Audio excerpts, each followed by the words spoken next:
embraced her warmly and congratulated her on her boldness and unwavering faith. "We are so proud of you, Minda," Mrs. Sheila said with a smile. "You have done something truly amazing today."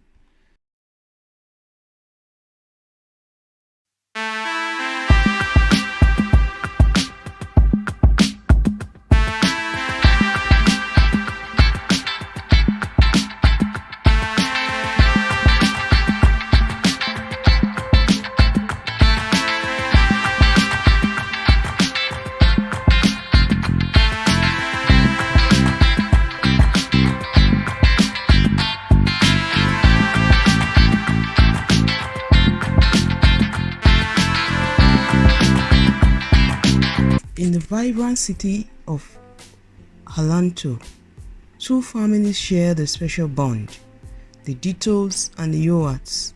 This city, known for its breathtaking beauty and rich tourist attractions, was a place where friendships flourished. The Ditto family was a lively household of 5, and the head of the family was Daula Ditto, a devoted father, and beside him, his loving wife, Laura Ditto.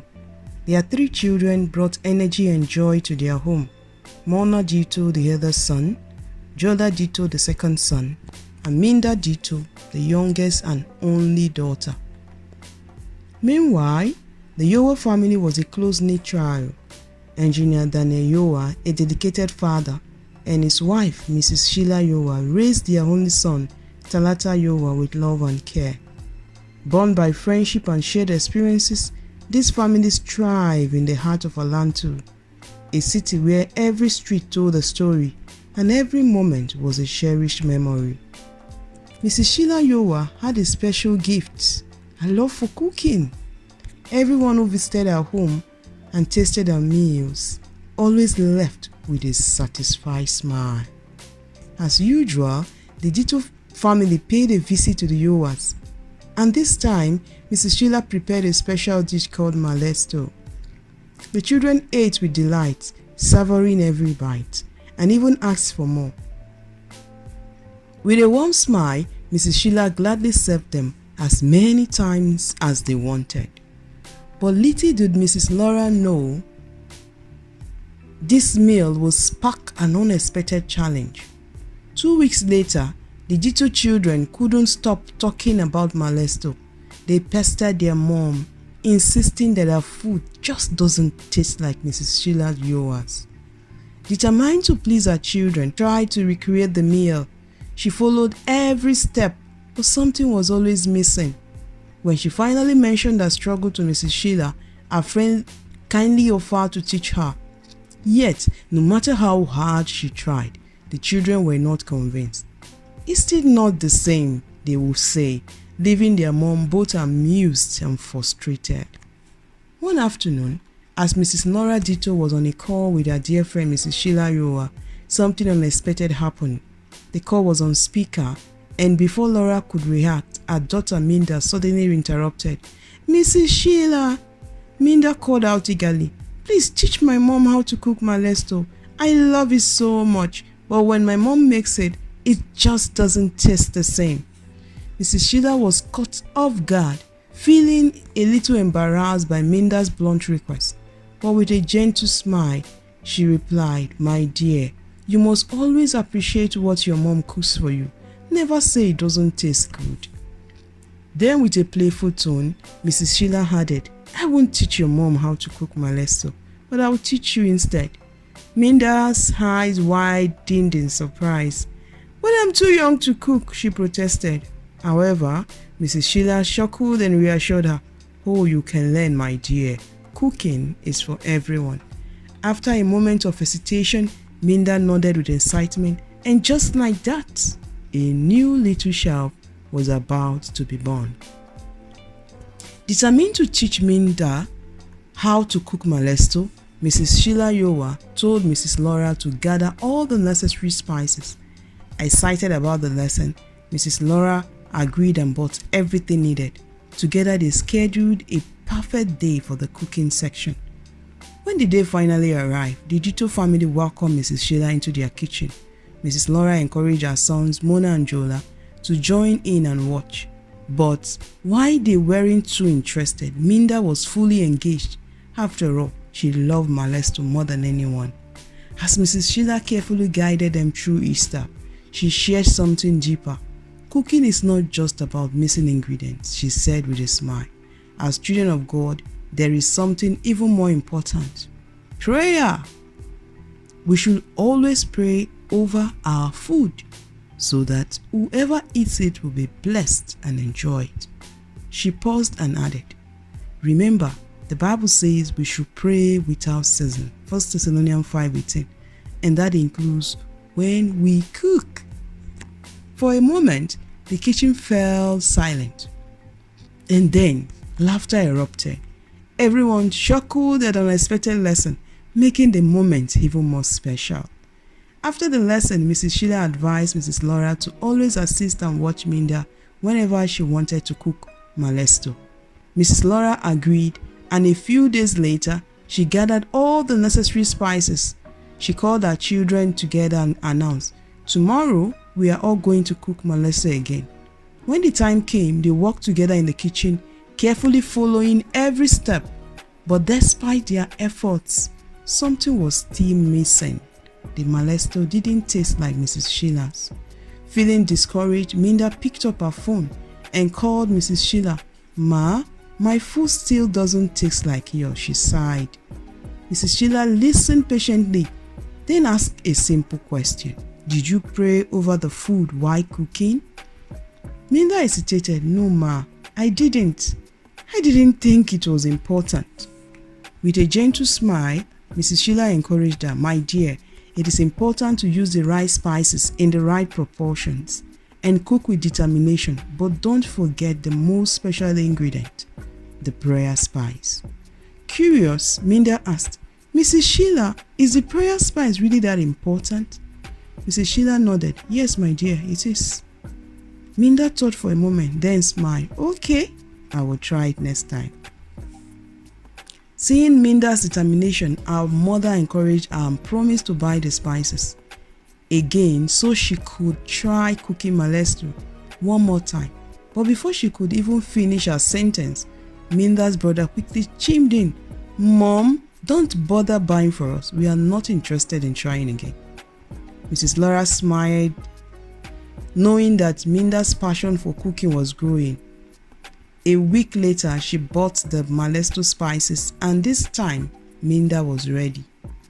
As she stood in the kitchen carefully preparing the meal, she remembered something important. This time, she wouldn't forget the prayer spice. With her heart full of faith, she whispered a little prayer as she cooked. When the meal was finally ready, Minda took a bite. It was better.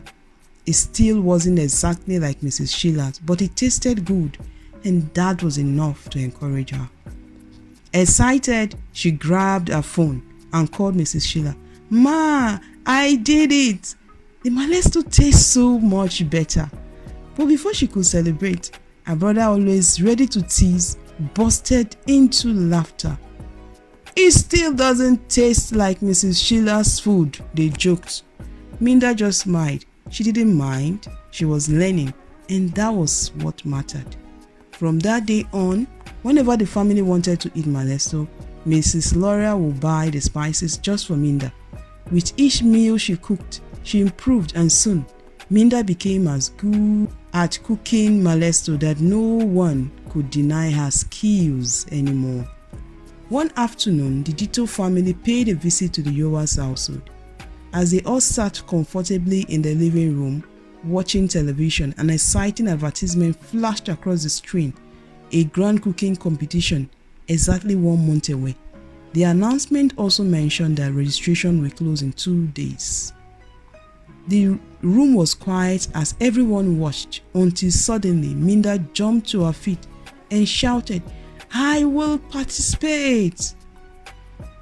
A moment, silence filled the room. Every head turned towards Minda, eyes wide with surprise. Her brothers, her parents, even the Yowas all stared at her in shock. You can't be serious, someone finally muttered. Feeling the weight of their gazes, Minda slowly sat back down and fell silent. As the excitement in the room settled, Talita, Mrs. Sheila's son, noticed that Minda looked sad. Concerned, she walked over to her and gently asked, "Minda, why are you sad?" Minda sighed and replied, "No one supported me joining the competition." Talita thought for a moment before saying, "Well, maybe it's because you don't know how to cook anything yet." Minda quickly looked up and shook her head. "That's not true. I know how to cook malesto and it tastes just as good as your mom's." Surprised by her confidence, Talita didn't say any other word. Instead, he walked up to his mother and whispered, "Mom, Minda is really upset that no one encouraged her to join the competition." Mrs. Sheila looked over at Minda, then walked up to her with a warm smile. She gently patted Minda's back and asked, "Are you serious about this competition?" Without hesitation, Minda nodded. "Yes, ma, I really want to do it." Mrs. Sheila thought for a moment, then asked, "And what will you cook?" With determination in her eyes, Minda answered, "I will cook malesto." Wanting to support her, Mrs. Sheila turned to Mrs. Laura and tried to encourage her to let Minda participate. But Mrs. Laura hesitated and simply said, "I will think about it." From the moment the Dito's family returned home that day, Minda could not stop talking about the competition.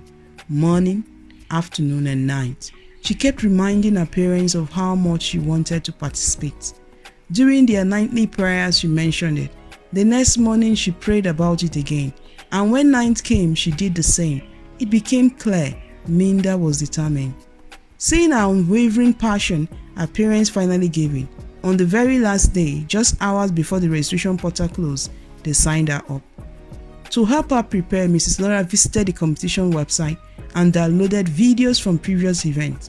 Together, they watched and studied how it was done. Minda paid close attention, taking mental notes of every detail. With a heart full of excitement, she spent her days practicing malesto, her chosen dish for the competition. She measured every spice carefully, tested different techniques, and improved with each attempt. The countdown had begun. Minda was ready to give it her best shot. The long-awaited day had finally arrived. It was a beautiful Saturday morning, and the competition was set in a grand, well-decorated hall. Everything was neatly arranged. The cooking station, the ingredients, the utensils. Each contestant had all they needed to create their masterpiece. 10 contestants stood at their designated spots, ready and eager. The atmosphere was filled with excitement and nervous energy. The master of ceremonies stepped forward, cleared his throat, and addressed the participants. "Welcome, contestants. Before we begin, here are the rules. You have only 90 minutes to prepare your dish. No one is allowed to assist you at any point. The 5 judges are seated and ready to taste your creations. Do your best." With that, the competition began. Minda took a deep breath. She remembered everything Mrs. Sheila had taught her. She closed her eyes and whispered a prayer before she even touched a single ingredient. As she walked, she remained focused. Every spice was measured carefully. Every step followed with precision. But before she added the final spices, she paused, closed her eyes again, and prayed, "Lord Jesus, please add your sweetness to this food, and that it may taste very good to anyone who eats from it. In Jesus' name, amen." Minda was the youngest contestant in the competition, but she refused to let that intimidate her. She worked diligently, finishing her malesto just as the time ran out. One by one, the judges received a small portion of each dish. Silence filled the room as they took their first bites, carefully savoring the flavors. Then they picked up their scorecards and began to write. When the remarks were read aloud, a wave of anticipation swept through the audience. Almost every judge had written the same thing.